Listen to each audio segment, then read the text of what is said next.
He spoke last spring. So Chris Schurtz is a New Mexico historian who focuses on the history of Las Cruces and the Mesilla Valley. Chris is a former reporter for the Las Cruces Sun News and has a master's degree in history from NMSU and is the author of the book Historic Las Cruces. In addition, Chris has served as the historical consultant and researcher for local museums, and since 2016 has taught courses in U.S. history and military history at New Mexico State University and El Paso Community College. He recently received the Hiram Hadley Award from the Doña Ana County Historical Society for his article on the first aerial photograph of Las Cruces. And tonight he's going to talk Least We Forget. It's a part of his master's thesis. It's a wonderful talk. I have him come in every year or so and for a couple of my classes, especially New Mexico history. So if we could welcome Chris.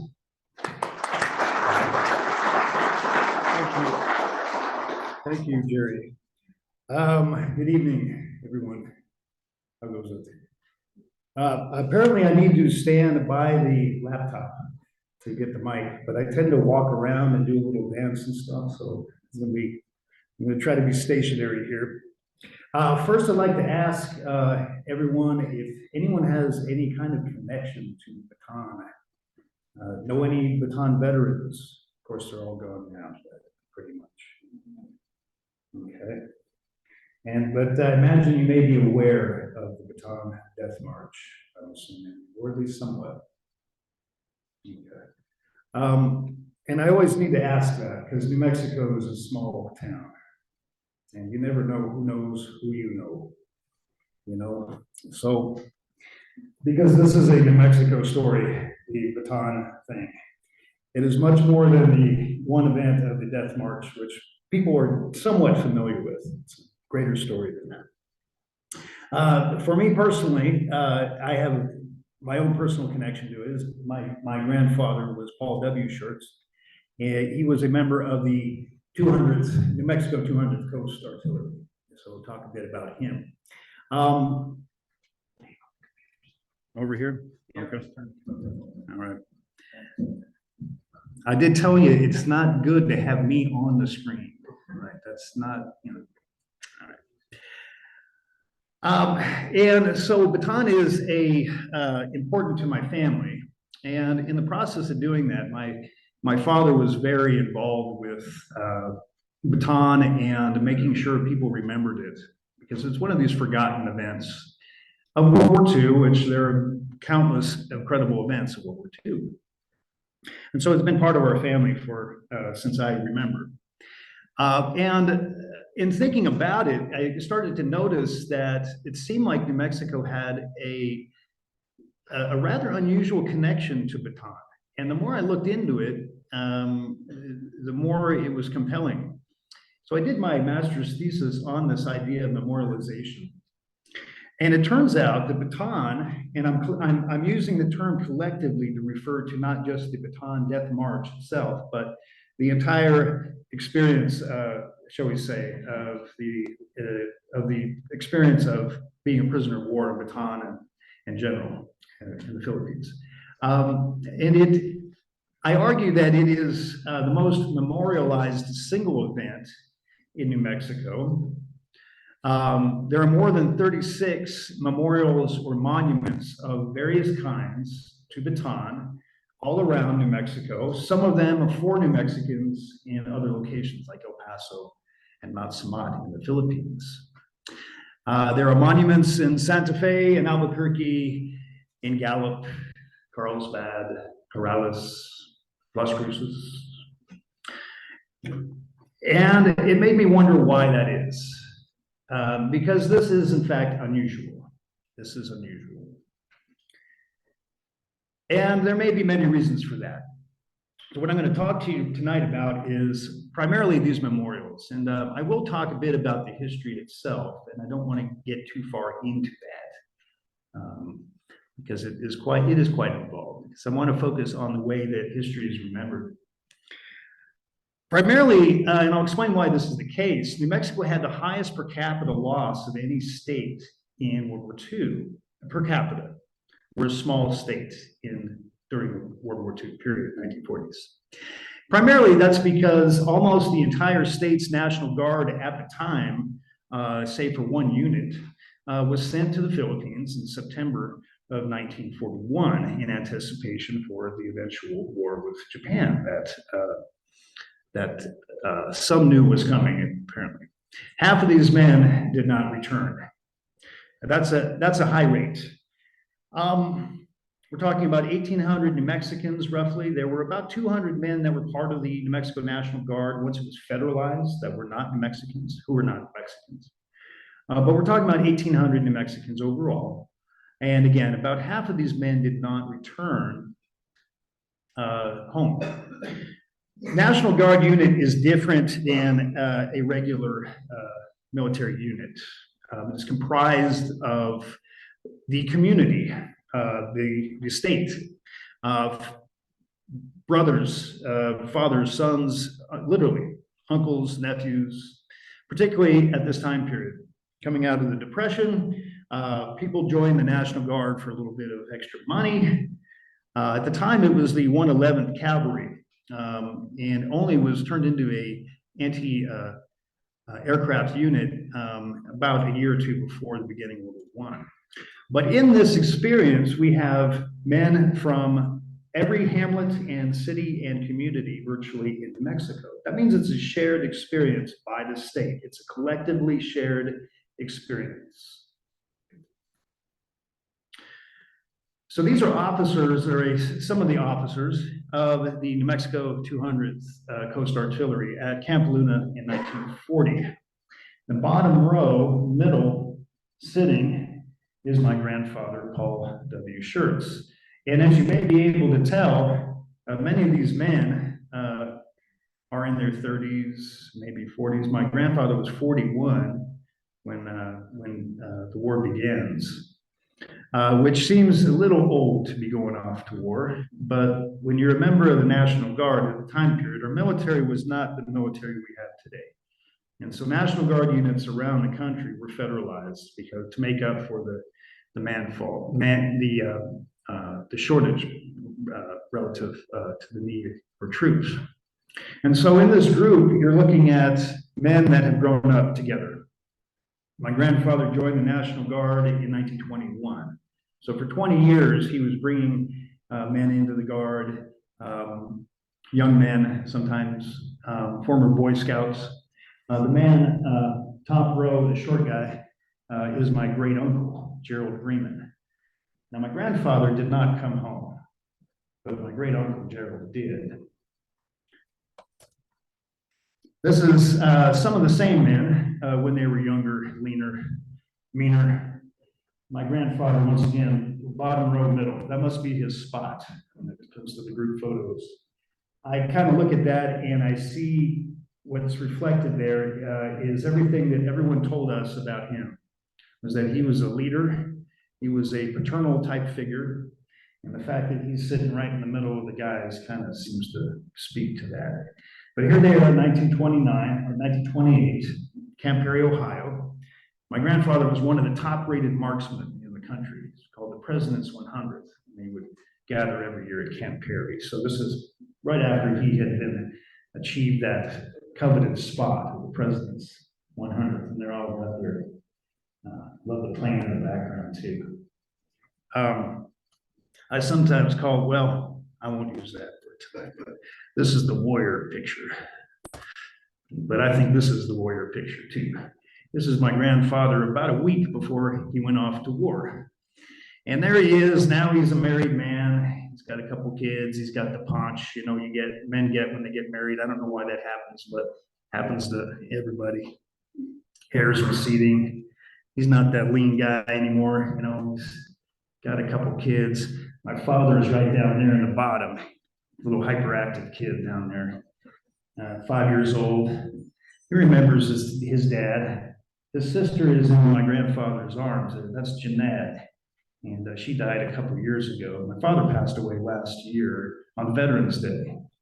He was a 27-year veteran in the U.S. Army, so he knew not to die on the Marine Corps birthday, which was the day before. But there they are, and my father remembers my grandfather. He had another baby on the way that he never met, Robbie.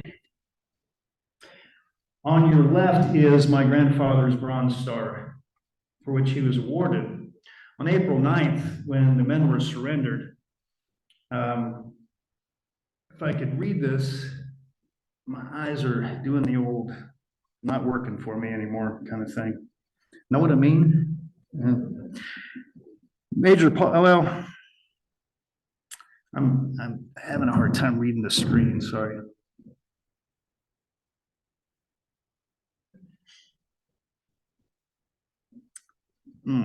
Boy, my eyes are really bad. I apologize. Citation for the Bronze Star Medal. Major Paul W. Schurtz on the 9th of April, 1942, displayed heroism in the Philippines after he had received orders to withhold all fire against the Japanese. The surrender occurs on April 9th. After he received orders to reserve all fire against the Japanese in accordance with the surrender of Bataan, an enemy force fired on his battalion and drew up to attack. Major Schurtz, without regard for his own safety, left his position and moved across an open, fire-swept area toward the hostile positions. And despite personal affronts at the hands of the foe, successfully stopped the Japanese operation against his immobilized men. In other words, he surrendered his men, but before doing so, he was beaten by the Japanese soldiers. Once he began the march, he'd be tortured at least once that we know of. All of the men would endure those who survived this Bataan Death March would endure the hell ships, which were these transport ships that were taking the prisoners of war to Korea, China, and Japan to work in labor camps. They're crammed in the holds of these ships. They were unmarked, and they were subsequently bombed and torpedoed by American warplanes. On the photo on your left here is a photo of the ship, the Orioco Guru, in which my grandfather died. So in this photo you're seeing, he's either dead or dying as the photo's taken. He and his brother-in-law, Gerald, had an agreement if one of them made it back, they would help raise the other's children. They both had children they left behind, see. And so Gerald comes back. And Gerald was a rough guy. He had a rough life and was not the gentle, loving soul that my grandfather apparently was. He did his best. But he had children of his own to raise. But you see this picture here is about maybe a week after Gerald was released from the hospital in Santa Fe on his return. He's still very gaunt. He was very ill most of his life. And you see these kiddos here trying to make the best of what's going to be the rest of their lives. And, you know, the last week of my dad's life, he would still be brought to tears thinking about his dad, thinking about his mom, you know, all those sorts of things. You think you're going to get better with time, but I do not want to, I don't want to say bog down in the history, but I want to focus on the memorialization and stuff. So I want to just kind of brush over the history. Sometimes when you see a PowerPoint with all the words, it's like, uh-oh, here we go. But if I may. So the war in the Philippines, as I'm sure are aware, it's a territory, the United States territory, and it's acquired as part of the Spanish-American War, after the Spanish-American War in 1898. In fact, there's a brief 3 to 4 year war that occurs in the Philippines, but that's a different lecture. The New Mexico National Guard was formerly the 111th New Mexico Cavalry. So this is riding horses and shooting guns. And all these guys like doing that. Horse warfare is now a thing of the past as we're going into World War II, although horses will be used in World War II. But they are changed to the 200th Coast Artillery, ultimately. And by January of 1941, they'll be federalized, which means basically they come under the direct control and order of the President of the United States, Commander-in-Chief, as opposed to the governor. And they train at Fort Bliss before they are sent out. And about 11,500 American troops will be sent to the Philippines. So we're just one of a large group, other National Guard units as well. But again, most of our National Guard, one big unit, is being sent over to the Philippines. Okay. Mexico Guard was a highly rated coast artillery unit. You know, be careful about being too good at what you do. Sometimes you'll be sent where you're needed. The war begins on December 7th, 1941, as you know, and a few hours later in the Philippines. So it's basically all part of one major Japanese offensive that's occurring in other places around the area as well. 200th was credited with being the first to fire on the enemy, that is anti-aircraft. But we've got these 3-inch guns that can't quite hit the targets that are higher up in many cases. In other cases, the ammunition they're using has become corroded over time. The humidity of the Philippines does wonders on corrosion of old weaponry, particularly. And so the weapons are probably outdated, not functional. Japanese are battle hardened from several years of war in China and Manchuria, the battle hardened Japanese 14th Army. And over the next subsequent 3 to 4 months, depleted supplies, dysfunctional weapons, everyone racked with disease, half rations, it becomes a hopeless case, and there's no resupply possible. That's why they begin to call themselves the battling bastards of Bataan. We're here on our own. They did delay the Japanese offensive for a number of months, but it seemed inevitable that the fall would happen, and of course it does. On April 9th, 1942, roughly 11,000 Americans, 65,000 Filipinos. This is an extremely large group for the Japanese to have to contend with. They need to move these men from the Bataan Peninsula up further into Bataan to get them out of basically Manila Bay. The island of Corregidor remains to be taken, and they've got to move all of these men up. And that's one of the things that leads to this awful event of the Bataan Death March. It's not just cruelty for cruelty's sake or something. The Japanese, however, very much look down on surrender, to say the least. So when they are moving these men into the peninsula, they are not allowing anyone to stop. They are not providing food, very little water. If you stop, then you are killed and beaten or tortured. And so if you stop, you're dead. And this goes on for at least about a week and a half to 2 weeks, about a 60-mile route, all uphill. In April in the Philippines is extremely hot. By the way, this was the largest surrender in U.S. military history. The largest surrender prior to that was when Lee surrendered to Grant, also on April 9th, 1865. So 2 weeks of torture and hell. But that is really only one part of this story. And it does get a little, sometimes more emphasis than what follows, which is even worse. That is the arrival to Camp O'Donnell, where hundreds will die every day from disease, from malnutrition, from being killed. The Filipinos have it far worse. At least 10,000 die. I mean, they're dying by the hundreds every single day.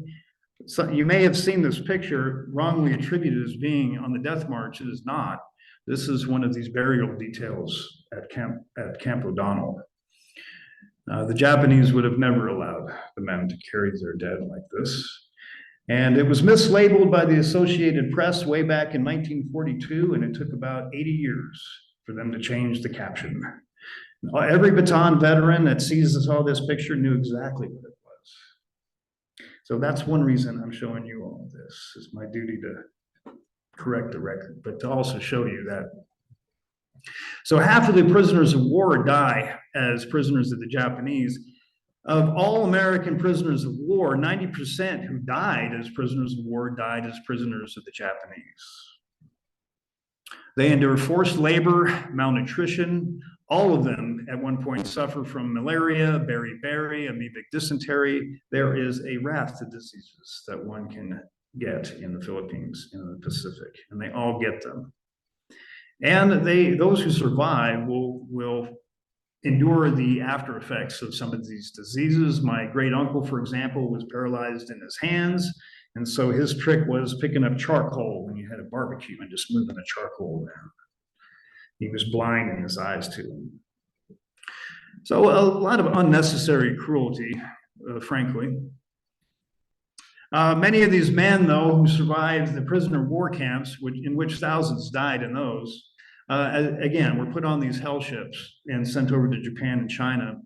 And many of these ships were sunk, and those that made it to China and Japan endured labor, forced labor, until liberation occurs in August of 1945.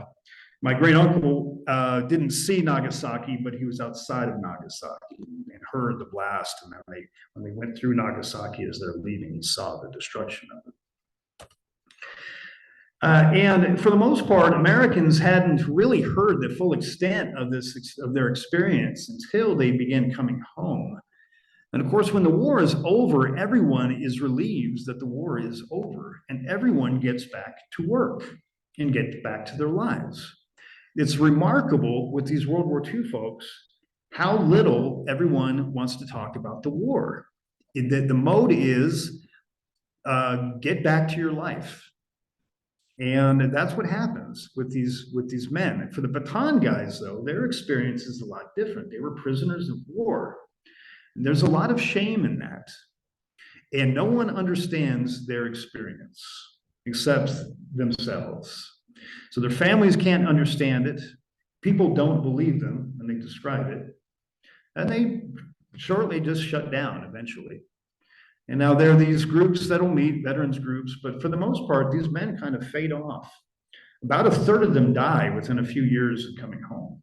They just can't get beyond it. They just can't get past it. Now, many of them are treated as heroes. It's an interesting thing that happens with the Bataan guys. They're almost elevated in some ways. In all of the experiences that people have in World War II, of which there are many, somehow there's something about their story that kind of latches on to some extent. And so we see ads and heroes of Bataan and Corregidor, and we see them welcomed home in interesting ways. So, Tom Foy, I don't know if anyone knew Tom Foy. See, it's always worth asking, you know? Small town. Tom Foy got to interview. He was a longtime state legislator from the Silver City area. And he was a young officer when he was sent off to Bataan. And so he said when they came back, he said, most of us were still in pretty bad shape, some physically, some mentally. They tried to get us where we were halfway acceptable to society. We all had to go through this hospital routine. I saw more psychiatrists than I thought there were people. But as far as I was concerned, I was all right. I wasn't in such a condition that I was going to die. Some of them had a hard time. Some have not. Most of them were disabled. Most of the guys were young guys, college kids.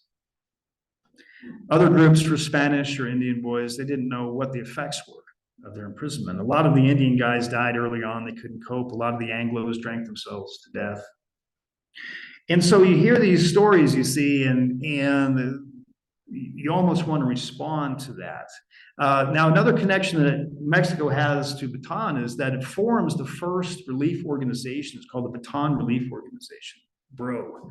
And the initial intention of that organization was to raise money and supplies for the Red Cross to provide supplies for these guys in the prison war camps, which they never received these supplies, by the way. But after the war, that organization morphs into the Bataan Veterans Organization, which becomes a national organization. So it's based out of Albuquerque, this national organization of all the Bataan veterans.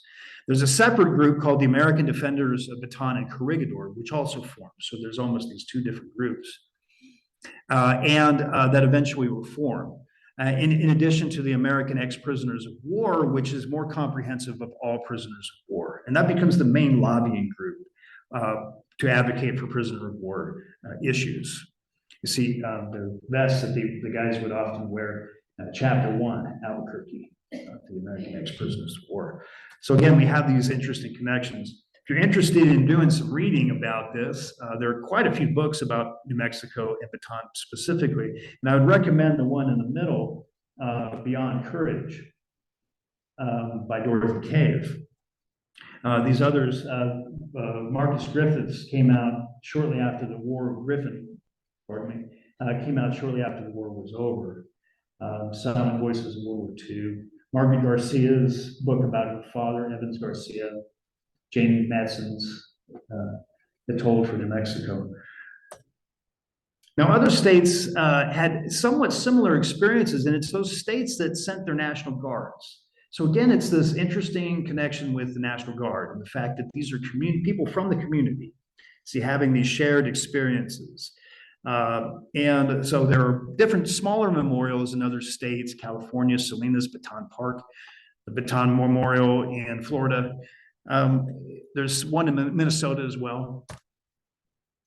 But this is the one at Santa Fe. The first one I'm going to talk about is actually the first memorial built. And so I don't know if anyone has seen this before.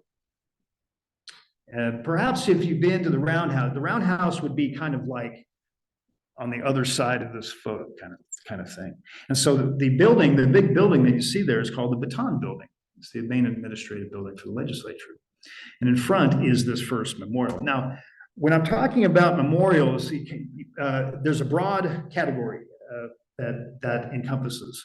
So certainly traditional memorials, the brick and mortar statues, marble things.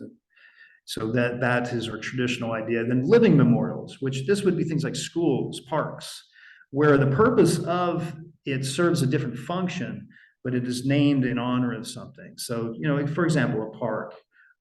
Streets, there are several Bataan streets, Bataan Memorial Highway, for example. The purpose of it is its purpose, but then there's this commemorative aspect of it as well.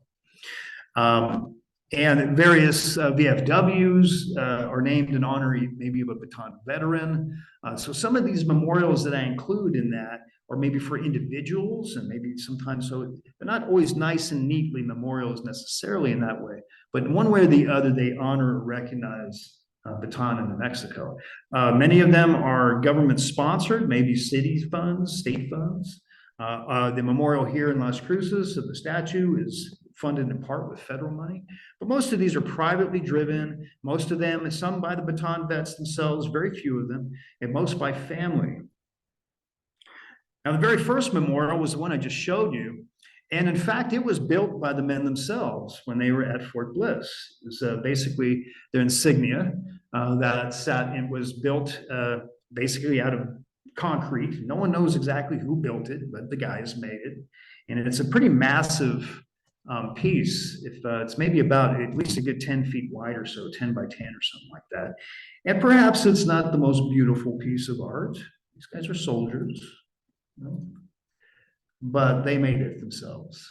Okay, and it sat in front of their HQ at Fort Bliss. Now, after the surrender, Governor Miles had this thing put on a flatbed truck and brought up to Santa Fe and installed in the Capitol grounds at Santa Fe. That's this top photo here. Later on, it was moved to its current location. And the art critics in Santa Fe just had a field day. I couldn't believe this ugly piece of concrete is going to represent our guys. But the governor, to his credit, stood up and said, look, the men made this themselves. They're not artists, but still a beautiful piece of art. After the war was over, one of the Bataan veterans, Manuel Armijo, whose family goes way back in New Mexico, on his own, maybe the year or two after the war, went to this monument where it was. There's a flagpole by there. And just on his own, took a white flag with him, lowered the flag, put the white flag on, raised it up, saluted, said a few words to himself, and then lowered the flag and lowered it, raised the flag back up, and went home. And he proceeded to do this every year till about 1954 or so. A reporter from the Santa Fe New Mexican saw this and went over and, what are you doing, sir? New Mexicans had forgotten that in 1946, the legislature had designated April 9th as Bataan Day. And at that point, there were no recognitions of that day at that point. World War II, at that point, people were remarkably moving on from World War II. It's really, but Mr. Armijo had done this ceremony on his own and sometimes brought some friends with him. So this reporter reported about this event, and eventually it became an annual event. And today, National Guard and the whole state and all the officials come out to Santa Fe for the annual event. I don't know if anyone's been to that. But, so sometimes these guys do the memorialization themselves, but you know, it's interesting because they don't do it for themselves. They do it for each other. And they did it for the guys they knew that didn't get to come home and have families and stuff. Albuquerque has the second memorial that was constructed or dedicated during the war on the what was then the outskirts of town. There was a new park going in, and so the mayor named it Bataan Park. So it is now Bataan Park. And so initially, this was the only marker there that was put in after the war. And you see the insignia there, the 200th. The 515th was broken off from the 200th shortly after the invasion of the Philippines. So 200th, 515th Coast Artillery anti-aircraft. Without getting too far into it, in the early 1990s, there was a hubbub that they were going to rename the park and maybe put houses in or something like that. These trees that you see were all planted by family members of Bataan guys, and now they're at full size and everything. So the rumor, that was the rumor, and these Bataan guys are now retired and ready to have something to do with their time. So you didn't want to get these guys angry with you. And so it motivated them to remind Albuquerque of Bataan and its service. And what resulted in that, long story short, is an update of the memorial in Albuquerque's Bataan Park. And there's kind of a half circle that you might be able to see. And each of these blocks that you see have each of the batteries of the 200th, and all the names of all the men are on each of these stones. Are on each of these stones, and there's maybe a dozen of them. Some here, and then there's a bit of a history thing in the middle there in that shady area there. So they really did it up. And in addition to the names of the men of each of the batteries, there's a cross or a mark next to each of the names of the men who didn't come home. And as I said, you're looking at each one of these blocks, half of those names. In doing this project, I kind of went around New Mexico with my dad, and we took pictures and we talked to people and we tried to figure out where the Bataan memorials are. Because sometimes what I found out is these become forgotten.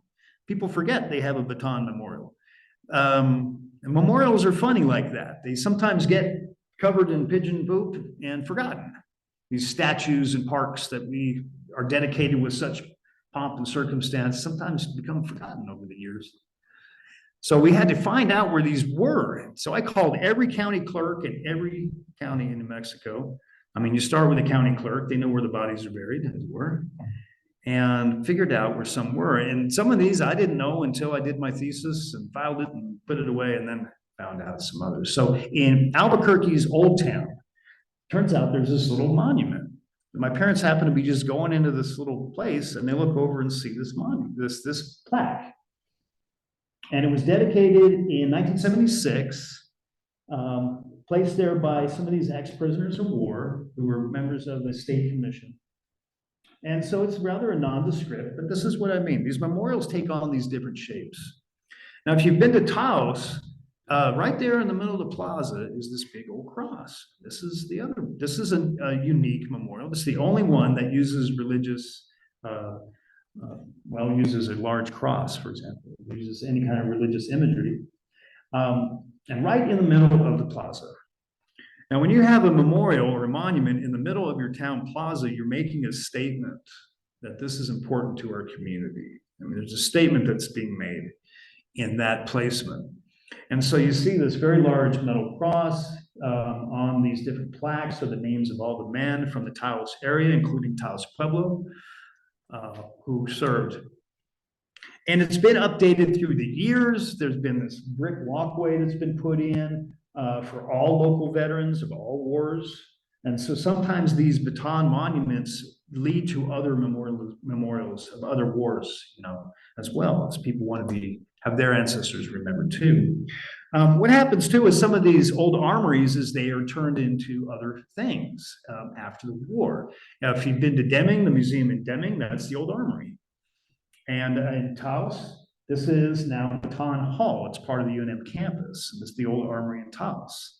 So this is one of these living memorials where the function of it's a classroom, or it's several classrooms in this building. But then it also serves a secondary purpose of memorialization of Bataan and linking the past. Here the structure was, this is the function of it back in the old days. It was an old armory. But these kids going to school there aren't thinking necessarily about Bataan. And so living memorials can function well in eliciting a memory, but sometimes their function is the primary purpose of it. Further south in Jorales, which is south of Berlin, in the middle of a bunch of alfalfa fields kind of place. I don't know if anyone knows where Jorales is. I have to ask. Beautiful little area, population of maybe 20 kind of place. And that's why it makes this one a little unique as well. This is very traditional. There's an obelisk kind of thing, and it's a duty, honor, country in Latin. And this began as a Bataan memorial. And in addition to Bataan, though, it was extended to include Vietnam and other theaters of the war, World War II. But primarily, it's a Bataan memorial.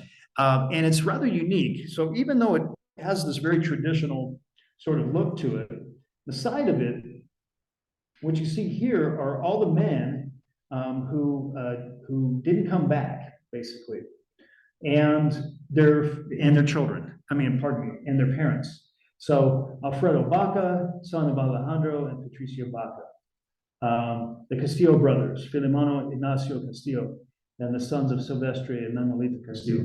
So here is this very traditional memorial, but then this very personalized. Here's our family. Here are the sons of our community who did not come home. This is another one I kind of came across that I should have known about, but didn't know about, and it's in Socorro.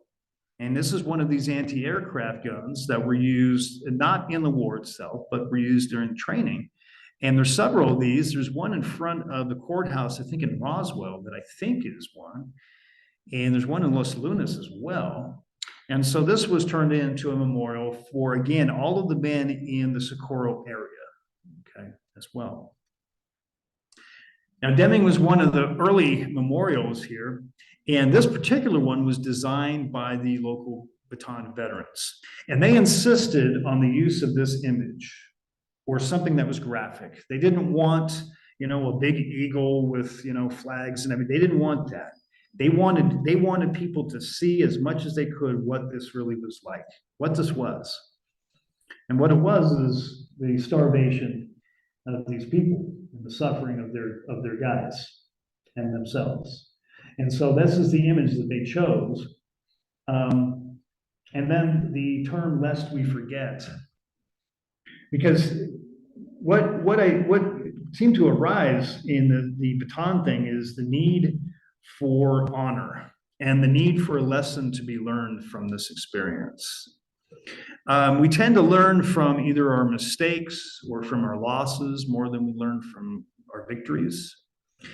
And that's what this is. It's an attempt to say these men didn't die in vain for nothing, that we have to learn something from this. And so there are national stories of military readiness you could make. There's stories of survival, of heroism, that are easy to find in the telling of Bataan. Also in Deming is Bataan Elementary, which is kind of cut off from that top part there, but Bataan Elementary School. And what they did there was interesting. They don't just name it Bataan and let it kind of sit. They actually, every year they'll do a thing, the school will do a thing where the fifth graders, I think, do like a presentation and stuff like that. And so they'll look into the history a little bit. But all around the halls are the names of all the men from the Deming area. So all down the halls are these guys' names. And a lot of these kids, hey, that's my great grandpa, or, So think of the way that this connects these kids to the past without them maybe thinking about it every day. That's the other thing that a living memorial does, is it connects you to these events without necessarily giving you a history lesson every day. But yet, these names here are still names that you're going to see in Deming and Silver City. Bayard near Silver City. Now I need to update these photos, because just in the last couple of years, they put in a whole new memorial area in this. But this is, again, a living memorial. It's a recreation park. Tom Foy, as a state legislature, was able to get money for his hometown for a recreation park, softball fields and stuff like that. And he insisted that it would be called Bataan Recreation Park. So again, a way to memorialize without maybe directly doing so, reminding New Mexicans of their connection. Now, Carlsbad, an interesting thing happened when I was doing my research and talking to county clerks and these sorts of people about, do you have anything named Bataan? And eventually I talked to someone in Carlsbad, and she said, well, I think we have a bridge or something named Bataan, or something, the dam or something. And she didn't really know. And it turns out, well, you can't really see it, but here there's this plaque, and this is one of several dams in the Carlsbad area. There's a whole irrigation system there that's a series of different dams. And there's a plaque there, and this is apparently Bataan Dam. But no one in Carlsbad knows that. It was dedicated in the 1980s, but no one calls it that. And so when I'd ask people about it, no one had a single clue what I was talking about. And I eventually drove down the dirt road and then eventually found this plaque just sitting there, rather kind of like on the side of this dam kind of thing. Now there's a bridge coming into town that people do sometimes call Bataan Bridge. So there's the second memorial in Carlsbad. Down here is Charlie James. He was the last survivor from Carlsbad, last Bataan guy from Carlsbad, when I was able to interview him about 10 years ago. He passed away about a year after I interviewed him, and he's sitting on a bench that was dedicated by his family. There's like a whole walkway along this river walk. And this was dedicated to the Bataan guys and by his family, to him as a Bataan vet. So there's a plaque at the bottom there with the insignia and everything. So some of these memorials are very personal. And about 7 or 8 years ago, at Veterans Park in Carlsbad, they updated it and put in a new Bataan, this marble kind of memorial there. And then my folks there being the models there. Now you can't see this, but what this is the development plat for a very small little area in suburban Hobbs. I don't know if you knew that Hobbs had a suburban area, but they do. And I looked at every town, every as many yellow pages and as I could, and phone books as I could, looking at the maps to see if there's Bataan streets and this sort of thing. And it turns out Hobbs, the only thing they had related to Bataan was a street named Bataan Street. And I talked to the city clerk there, and he got kind of interested in it when I was talking about it. He said, oh, I don't know about that. And he actually, when you talk to an archivist, you hope you talk to the right person who gets interested in what you're researching and knows what you're talking about, because they'll go and find it for you. But if they don't know what you're talking about, I found that they're not always as helpful. I don't know if anyone had that experience, but I found a guy that was interested in this, and he went and found the housing development plat that was filed that has this little Bataan street on this little nondescript suburban area in Hobbs. And it turns out this was filed in 1948 by a man named Foy Pribble and his brother. And Foy was a Bataan survivor. And he and his brother just had this little scrappy plot of land that they wanted to put some houses on. And as his own kind of little personal memorial to himself and to his buddies, he just names a street Bataan Street. And I think on the one hand, okay, it's a street, it's as much of a street as the other streets. But in that one act, there's a memorialization that happens there that's very personal. And Foy actually ends up dying a few years after. He dies in 1951. And so they take different forms. Some of these no longer exist, some of them do. But you had the Bataan Academy in Albuquerque. You had Joe Stanley Smith, who was one of these Bataan guys who serves in the national organization, and he's killed in a plane crash in 1948 and stuff. And so there's a school named for him. Roy McCorkle, who was not a Bataan prisoner of war, but dies in December 1941. The VFW in Las Cruces on Mesquite Street is named after him, the Bataan Post in Deming. New Mexico issued the Bataan Medal, which is this one here, to all survivors of the Bataan and those who didn't survive Bataan. There was a prisoner of war license plate. You used to see these a little more often. You don't see them anymore, hardly. The POW plate. There's at least been one symphonic work. That's a long story. I won't get into it, but that was dedicated to Bataan. At least one play. And as I say, streets in Las Cruces. Las Cruces has several memorials to Bataan. They all seem to happen around the same time period, around the early 2000s or so. So we have the Bataan Memorial Highway, which is both sides of Highway 70, essentially, or the off-roads, the frontage roads, rather. Bataan Memorial Pool, and the annual Bataan March, which we'll talk about here in a second. The Bataan Battalion, the New Mexico Army ROTC Battalion, is named the Bataan Battalion.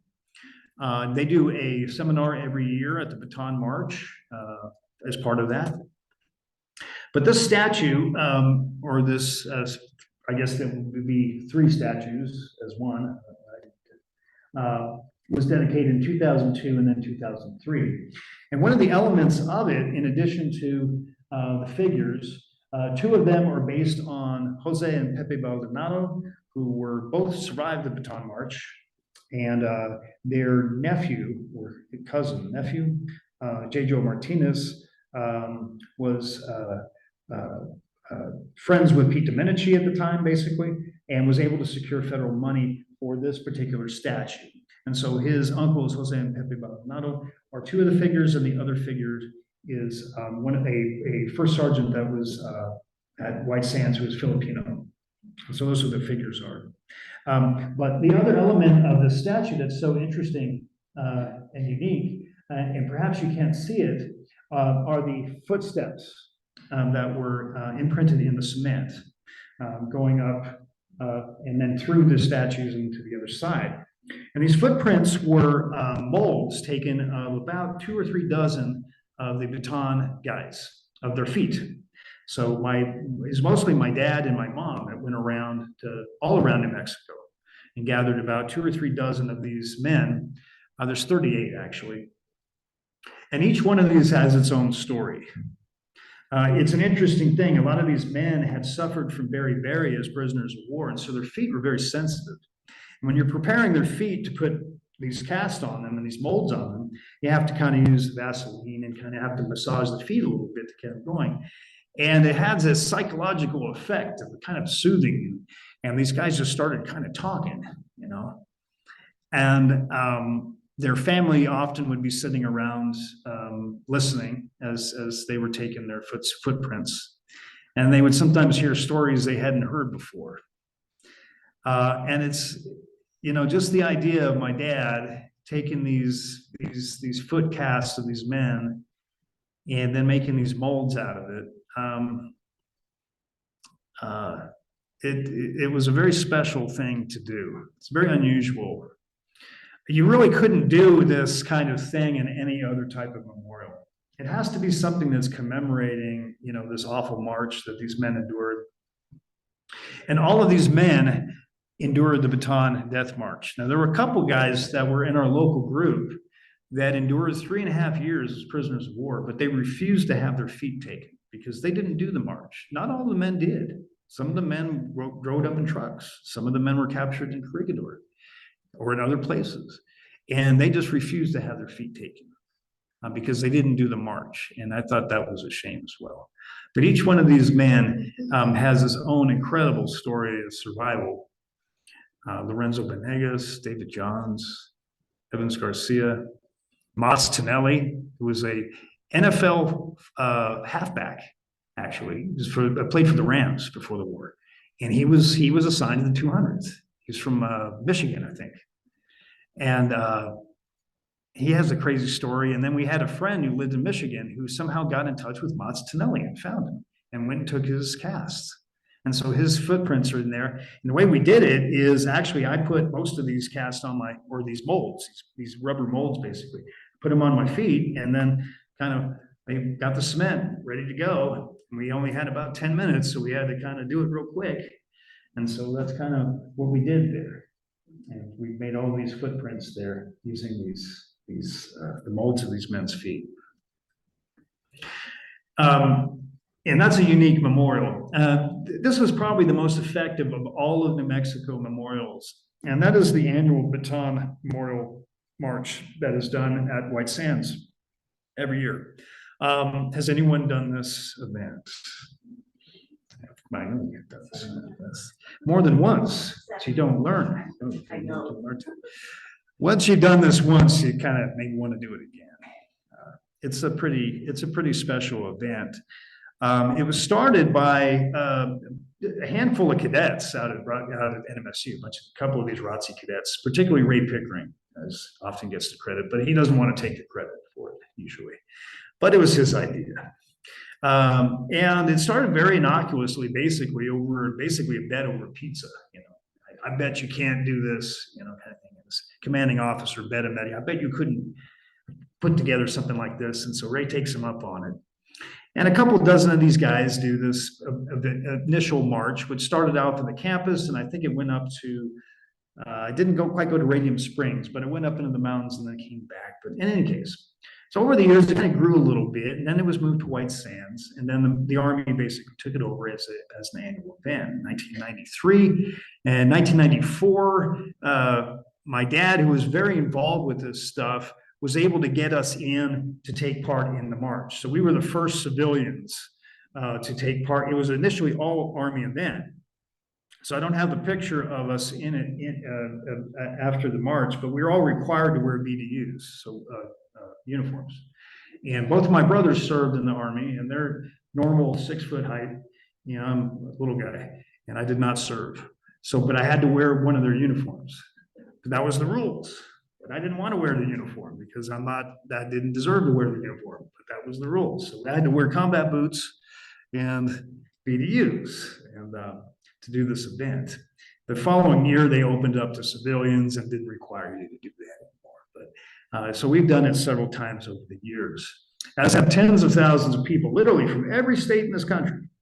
You've got ROTC groups that come. It's a highly competitive event to a lot of people. You got people that train, men and women that train for months. You have different categories. Basically, you have the 26.2 marathon length. So you've got marathon people that do in about 2 and 3 hours, which is crazy. Takes a route around White Sands and up and down and through sand and everything. And then you have a 14-mile honorary march, which we tend to do these days. But it's highly competitive, and as I say, it is literally probably brought, you could easily argue 100,000 people to New Mexico to take part in this event. It's commemorating this historic event. And, you almost couldn't do this with most other events of World War II, although I tell you, the men that served in Europe did a lot of marching too. But there's something about this particular event that enables this type of memorialization of this long, kind of difficult, commemorative march that only slightly, not even really at all, somewhat mirrors the actual event. And what it does is it's living history. It's more potent and powerful to each one of these people. They're physically experiencing this event, and everyone will say the same thing at one point. I can't believe what they actually survived. I can't believe these guys survived a real event. This is nothing, And it connects you to the past, and it connects you to the history in a way that perhaps reading a book doesn't do in the same way. But we're talking about tens of thousands of people, young people, old folks, everyone. For a number of years, this was a reunion for these men. So you can think about, you get to a certain point in your life and you wonder if the stuff you did, anyone remembers anything you did, And for these men to come out at their age, they put a lot of their demons to rest, most of these guys, some of them hadn't. But they're remarkably resilient, tough bunch of people here. And they would make it to this event every year. And I got to interview most of these guys, and each one of them was an individual character in their own way. And they would gather, and you can imagine seeing this kind of thing, how impactful that would be. I mean, imagine the thing that you did as a young man in your 20s or a young person in your 20s, all these years later being recognized in this sort of way. I mean, it was immensely powerful for these men. They lived for it every year to come back. And every single one of them would say, I'm not happy for myself. I'm happy for my buddies that didn't come home. Because one of the things that happens with the surrender and the surrendering is these men live in a lot of shame. You know, they were POWs in a war in which we won. And they don't share the experiences of other veterans. And there's a sense of, I wish we'd fought it out to the end. But what they didn't, but the thing is they got the ultimate victory because they came home. And these men started families, they had children, and they have grandchildren, they have great-grandchildren, thousands of people, and that the world is better for because these men survived and they were surrendered all those years ago. And imagine all of the demons and all of the ghosts and all the pain that got some resolution for these men. And primarily because of this event and how powerful it was, this memorial march. Now, they're all almost gone now. This last march, there was one gentleman, Bataan de Herrera, who I believe is 104 years old. So, as you know, the World War II guys are almost all, and women. In fact, I should mention there were about 100 women, American nurses, who were also prisoners of war for the whole duration of it. Now, they may not have done the march, but as I say, let's not focus on that one event. Those women endured being prisoners of war with the Japanese. Some of these guys actually came out and marched this thing. I did a couple of these marches early on with a man named Winston Schurtz. I don't know if anyone knew Winston Schurtz. Boy, is he a tough guy. Man, he was tough. I couldn't keep up with him. But this is Ben Scarden. And Ben is from Clemson University. That's the Orange, the Ben's Brigade. He had this group of people that would come out. And toward the end, he would get out to about mile 8, and that would be about as far as he would go. He would insist that he couldn't stop, because if he stopped, he wouldn't get going again. So he just kind of just plugged away at it. And I got to walk with him and talk with him along that march. And he actually found out about this march very late in his life. And as it turned out, he knew my grandfather. And he called my dad and he said, you know, I knew your father. He used to call my name at roll call in the prison camps. And so my dad encouraged him, you got to come out here to this event. So we did. And then he just started coming every year and he started walking in it. So I got this picture right as this little kiddo here is handed Ben some water. Ben wasn't taking water and he wasn't stopping like he should have at this time. And this little kid got him to take that water.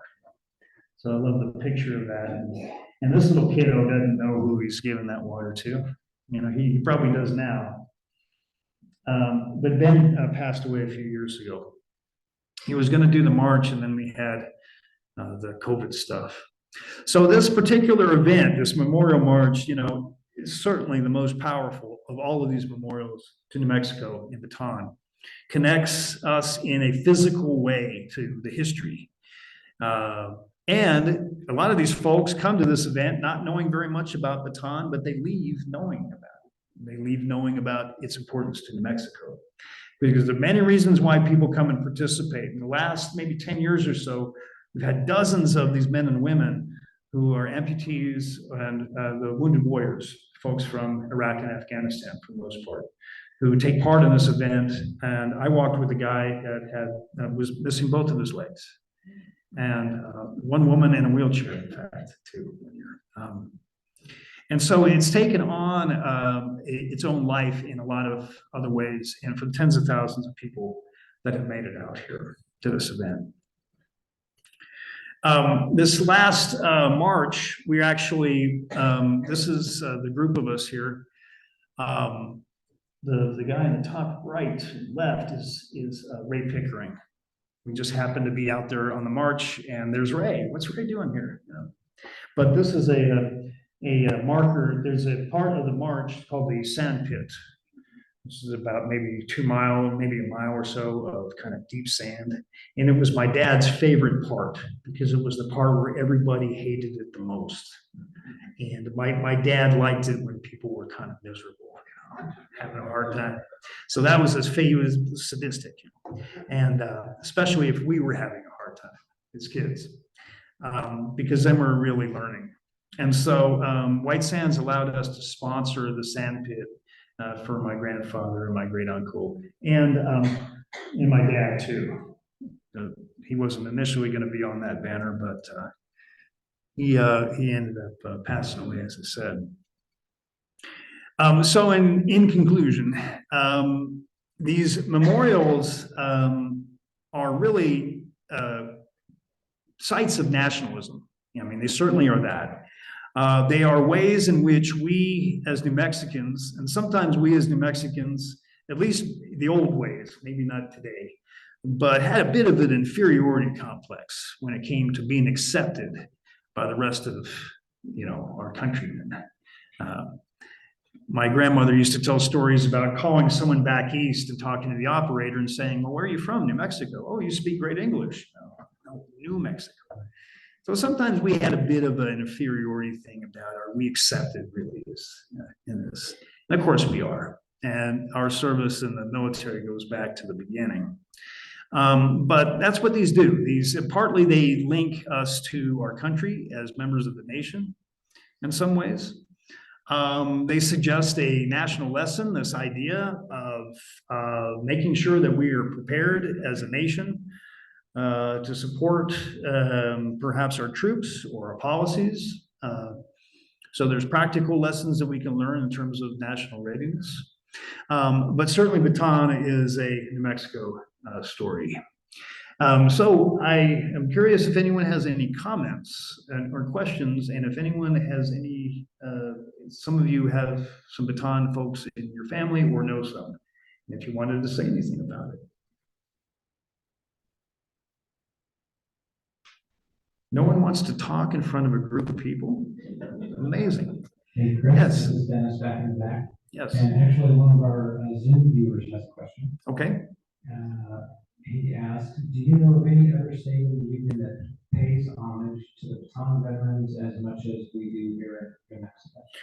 Not as much as we do here in New Mexico, would be my short answer. But I probably need to do another master's thesis on other states' Bataan memorials. Yes, sir, in the white shirt in the back. What has happened actually is people, particularly during the pandemic, when the march got shut down for a few years, people started their own events in their own towns. So now there's about a dozen or so other cities and towns that are doing their marches now. So we actually had a decline in attendance over the past couple of years at the Memorial March. But there are other places that do similar events. Yeah. Good question, young man. I know that guy. Yes. I just have a comment. My grandson's great uncle was also on that Bataan Death March and was a POW and came home very unhealthy, was unhealthy all his life, and often spoke about it. And also, we knew your dad. We went to church with your dad and we worked with your dad and a lot of things. And he was very adamant about remembering his dad. Well, thank you. Yeah. What was the gentleman's name that? Craig was the last name. I can't quite remember the first name right now because you asked me. I'll get home, I'll remember. Yeah, sure. No, that's okay. No, I always tend to ask, you know, again. I think it might have been George. George Craig. From Santa Fe. From Santa Fe, okay. Thank you. Yeah. Yeah, you know, some of these men, they never talked about it, and some of them talked about it all the time to their kids. And so they all were different in that way. Some of these guys didn't start talking about it until they were 70 or 80 years old. You know, they just weren't ready to go there. And finally they were. And I got to interview about 2 or 3 dozen of these men through the years. And so it was real special. Yes, sir. I'm just curious about any of the indigenous communities in New Mexico. Do you have any indigenous Bataan Yes. members and on any of the reservations or indigenous spaces like Mescalero? Or the Yeah. Nation? Are there memorials there? Well, Mescalero is interesting. There's a, and I'm going to forget the name of the church. It's the big stone chapel that's, I think, in Mescalero. The name, I want to say St. Michael's, but that's probably not correct. And it was built by a Bataan veteran who was a priest who had actually served in World War I. And boy, I should know his name, but Father Braun. I think R-A-U-N. I think it was Father Braun, wasn't it? And I wanted to say that, and I thought that was wrong. So thank you for speaking up on that. And so, it is a chapel primarily, but in and around the church are various plaques and regarding Bataan. So I classified that as a Bataan memorial. Indigenous service, absolutely. You had men from Taos Pueblo. Tony Reyna was the former governor, who I got to interview a couple years before his death. You had men from the Navajo reservation. You had indigenous representation in all of the areas of the state. They were members of the National Guard. Some of the apparently, according to Dorothy Cave, many of the Apache did very poorly as prisoners of war. They just shut down and died as a group, it seemed. But in terms of memorials, in talking to Mr. Reyna, you know, I suggested, well, you know, why aren't there, maybe you consider a Bataan memorial or something at Taos, or maybe just, you know, for indigenous folks. And he said something to the effect of, well, we don't do it like that. You know, we remember our people differently. But that was his take on it. But yeah, yes, sir. Was anything ever done against the Japanese for what they did? Yes. Yes and no. Yes and no. So some of the leadership were put on trial. Everyone below the upper leadership of the Japanese primarily were soldiers in service. And after the war, there was, generally speaking, the policy was to resolve or mend the wounds, and I won't say a lack of accountability, but there was a lot of people that were given a pass in some ways. The average Japanese soldier didn't fare too much better than the average prisoner of war as the Japanese. You know, they often fought on half rations as well. But yes, there were some of the leadership in Japanese who were executed. Not many though, in particular the March, Homa, who was responsible primarily for a lot of that. And only in the last maybe 5 or 10 years has the Japanese government officially, you know, basically recognized and issued apologies for what happened in Bataan and writ large, the entire experience. And that particular language we've seen just in the past 5 or 10 years. You know, we recognize this and we apologize for that. But there's a lot of apologizing that should be happening regarding the actions in China too. That hasn't happened either, but that's a different story. Yes. You know, there's a part two to this that not too many people know about. You alluded to the fact that some of the prisoners were put on boats and sent to different parts of the East. Yeah. Anyway, there was a gentleman in this town that I had a chance to talk to. He said he was on a smaller Bataan March, okay, and that was to the boats. Mm-hmm. And then they sent him up to China and put him in a POW camp up there for 5 years. Mhm. And, he stated all the work that they had to do, et cetera, et cetera. He was there when the Americans came in and found them and then got them released and stuff like that. So there's all those other, American soldiers that went to these other locations. Definitely. There's a whole story about those that maybe somebody could tell. Oh, you bet. No, definitely. There were many different ways that people became prisoners of the Japanese. Americans became prisoners of the Japanese. So countless stories like that. And so there's not a monolithic experience, but what I think is happening here in New Mexico is the fact that this is a National Guard unit. And you have men from every village and every little town all around, and there's one shared experience in this one event. It would be like if our entire National Guard was sent over for D-Day. D-Day would have this disproportionate maybe memorialization in our state, for example, perhaps. But there's something about Bataan where people are trying to gain some sense of honor and loss. A lot of memorials, if you think about it, and I don't know if I should go here, but I'll go ahead. But say, for example, the Confederate memorials. There's an attempt to gain some sense of honor out of what was a loss, perhaps. Maybe there's definitely more going on there with those than just that. But what is interesting about some of these memorials is sometimes it is this reaction to hearing what your father went through, for example, and wanting to do something about it, wanting to recognize it in some way or another. And it's a real natural human tendency to want to erect these memorials lest they forget. For the future generations, we need to carve this in marble and make it in cement so it'll last and so people will see it and not forget it. And we want to learn something from this, and we want something to be gained of honor from something that is perhaps a loss or a defeat. So I think that's happening too. Yeah, Jerry. I'm just curious I have two questions, but they're short.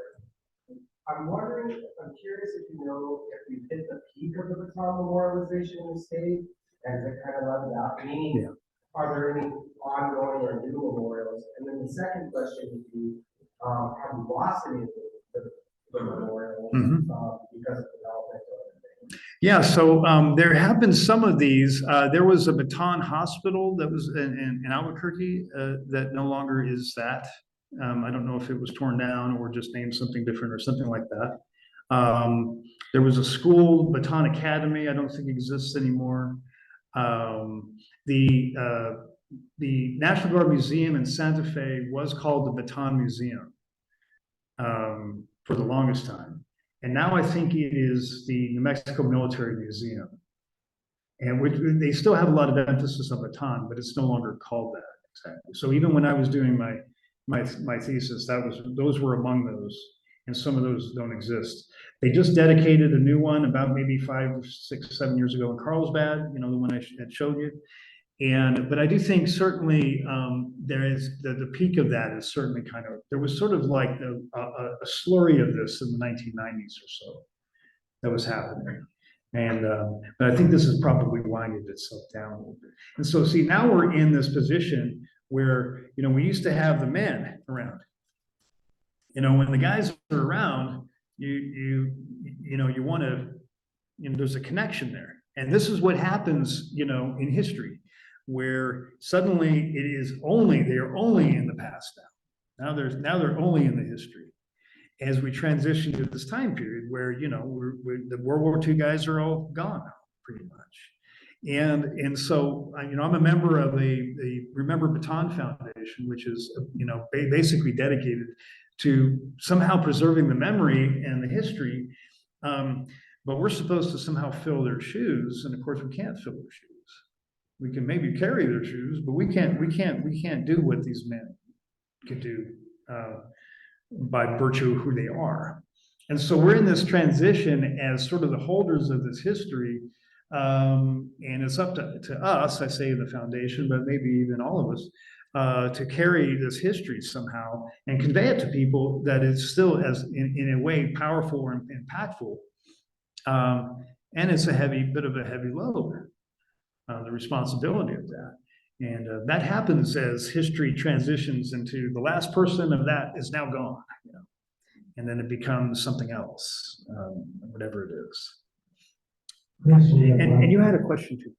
I was wondering, with so many who died, is there a cemetery where they are recognized and remembered, such as the ones in Normandy and Netherlands and all the different places in Europe? There is the Pacific War Cemetery, I think, in Manila, in which there are thousands of Americans, British, Aussies buried right in the heart of Manila. It's a big, beautiful cemetery.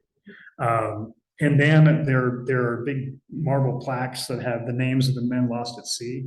So there's a lot of markers for people who they're not buried there. One of the members in my group, her grandfather was a prisoner in the early part of the surrender, and the Japanese were going around to all the men to see if they had anything Japanese on them, like yen or anything Japanese, and if you did, they would execute you. And my friend's grandfather happened to have a leaflet, a pamphlet that the Japanese had dropped to the men, at some point or whatever, just on him. And so he's lined up with these other men and executed for having this Japanese paraphernalia on him. And those bodies were buried in a mass grave. And people knew where that grave was. And in the past 5 years or so, the remains from that grave have been exhumed. And there is a department in the Department of Defense, the name of which is, and essentially what they will do, they will retrieve remains of the service member who died in combat. If it is a fingernail and you know where that fingernail is, they will retrieve it. They will find it and retrieve it and identify it and bring it back home. And so what they're in the process of doing right now is going through these various remains, and they've taken DNA samples of everybody. Myself, my dad had his DNA taken, even though his father died on the ship and there's no remains left of him.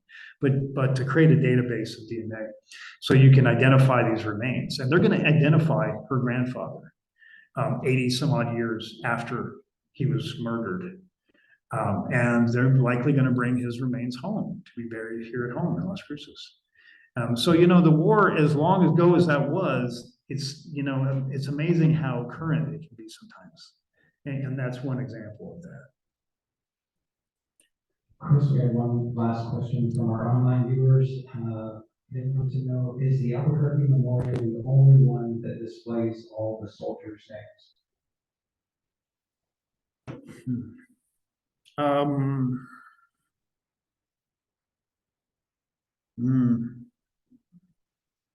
All of them, yes, I would say all of them. I'm going to say yes on that, and my gut is telling me I'm wrong.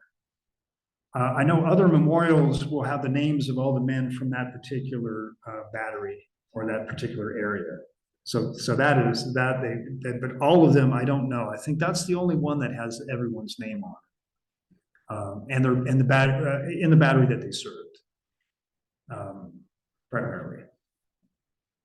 But I may be incorrect. My gut is telling me I'm somehow wrong on that, but I think that's correct. I'd be happy to talk with anybody that wants to after the talk. If you have any questions or comments, I'd love to hear what you have to say. And we did pass out some pamphlets that basically tell you a little bit more about the monument at Las Cruces Veterans Park.